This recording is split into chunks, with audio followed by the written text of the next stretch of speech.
a marketplace for collectors by collectors, is now online. This social commerce platform aims to provide a smooth experience for collectors who are looking to either buy or sell their collectibles. Frederic Levy, the CEO and co-founder of Toki, tells us more on the final word. Frederic, great to have you with us. So tell us, what are the opportunities right now in the collectibles market in the country? Well, it's a significant market now. We had the opportunity to make a study, Sir Rico, and it shows that the market in Philippines for collectible is close to $5 billion.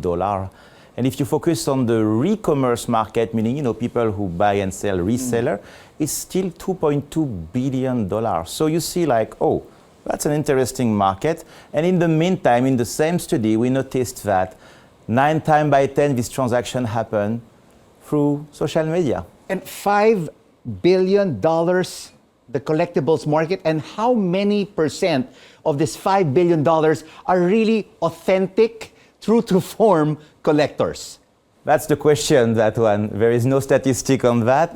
But considering the way today people transact, which is basically through Facebook or through Instagram, you could say somehow that they don't really know who they buy from and they don't really know what they buy. And at the end of the process, when you receive the item, if ever you have problems, who do you call? That's right. It's unregulated. Absolutely. So is your Toki site regulated? Well, as you said in your introduction, it's made by collector for collectors. So we try to set up everything we can to make sure that the risk of getting a fake item is minimized as much as possible. First, selection of the seller.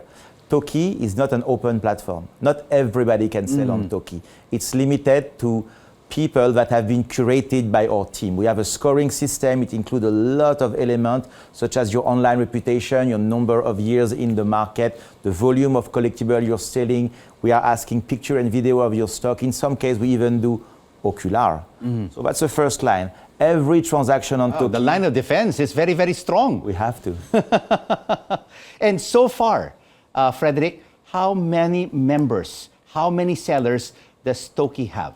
It's a little early because we opened only a couple of weeks ago, but what I can share with you is we already have on our platform 70,000 items proposed, all coming from what you could define as the top 15 to top 20 reseller in the first category we started. And what kind of experience will a seller have if he becomes a part of Toki? The smoothest possible. Basically, by joining Toki, a seller has only one thing to do: sell. He doesn't have to be worried of logistic. He doesn't have to be worried of payment.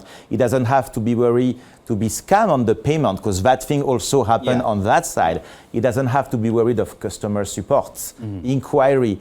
Everything is handled by us. The only things to do is get item and sell it on the system. So does cash exchange hands during the transaction? Absolutely not. Every transaction is digital. All the payments are in escrow. That means when a transaction is made, whether it's buying through the marketplace or it's happening on the live stream auction, because that's also something we are proposing, we receive the money first. Then the item move through our partnership with Ninja Van in a hub where our team is verifying the item. Assuming everything is okay, the item finish in the hand of the buyer. And even there, the buyer has still 1 day to challenge if he still feels there is an authenticity problem. It's only at this moment that we transfer the money to the seller. So it's end-to-end services. Completely. Yeah, because when you get into other marketplaces, they're open, you're not even sure if what you're buying is fake, because there's a lot of similarities right now between the authentic toy and the fake toy. As they say, the fake toys, there's like a single A, a double A, and a triple A, right? Authentication process, and of course you have the authentic toy. So what are the featured categories right now of Toki? So, is it across the board? So part of our study was also to identify what are the most, I would say, vivid community of collector. And the one we identify is sneakers, Funko Funko is surprising, a very big market in Philippines. NBA cards, which makes sense. And the last one... Lego. Thank you, Lego. Lego. Thank you, Lego, exactly. Yeah, okay, you have sneakers, you have Lego, of NBA cards, and Funko Pops. To start. But of course, you also have the other Japanese toy manufacturers that make and manufacture the likes of Voltes 5, you have Mazinger Z, Daimos. Will they eventually be included in the featured categories? Because a lot of Filipino collectors are also into these Japanese-made toys. Definitely. I can tell you that Q1 next year, we will already have other form of card.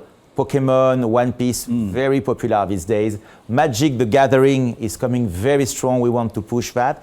And we're going to also push figurine, which include the vintage one, Star Wars, G.I. Joe, but also the kind of robot that you were talking about. Last one we want to push aggressively is art toys. It's a very growing community. There is a strong group of Filipino creator, so there's a lot of opportunity. Yeah, yesterday we had Big Boy Cheng of Secret Fresh, and he told me that he's already collaborated with more than 100 artists and just introduced yesterday a new figurine made by a Singaporean artist called Mahal Kita. So that is indeed also another growing industry in the collectibles market. But of course, Toki has to make money, Frederic. What is your revenue model? Well, the model right now is pretty straightforward. We're taking a commission on every transaction. We are only charging the seller. So for the buyer, he doesn't see any difference. Because in an auction, the group takes money from both the seller and the buyer. We're not there. Only the seller. This is not our practice. Okay. Only the seller. And what about advertising?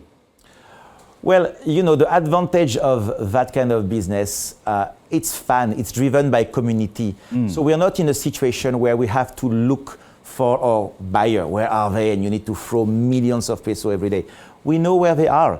You're looking for the Lego fan, there is like a couple of groups on Facebook, a couple of Instagram, a couple of events. You know where to find them. So our job is really more to work in partnership with this group and, you know, show them that we are trustable, that we are here to facilitate and build relationships. And briefly, what are the plans of Toki apart from the Philippines? Do you plan to expand this region-wide? Well, at the end, we are also startup. So the goal at some point is expansion, but I would say that we are humbly ambitious on that one.